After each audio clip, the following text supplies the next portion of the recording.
so much noise.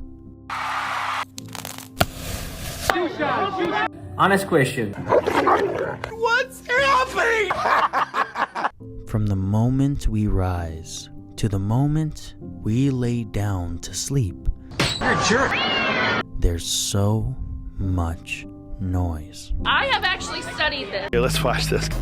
An argument. Stress, anxiety, confusion, and dread, they all stem from the noise. Honestly, shouldn't joke about Hustle and bustle sounds quaint, but claustrophobic lines and work deadlines cause the heart to faint. Nice. What color's your guy? So sick.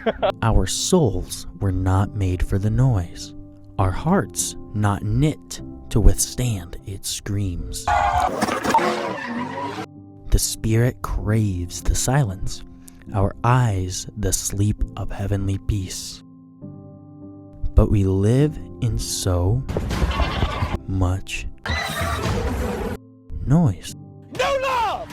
One more scroll to the bottom of the feed, a few more arguments with those we'll never meet.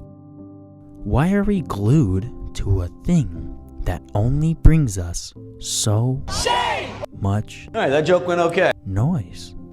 But in the stillness of that countryside, God's one and only voice, a fragile baby's little cry, silenced all the noise.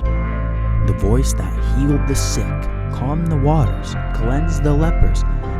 The voice that saves the sinners is speaking to the listeners. So, why would we choose this empty commotion over the voice that spoke the universe into motion? Put away the noise and embrace the still, small voice and sleep in heavenly peace.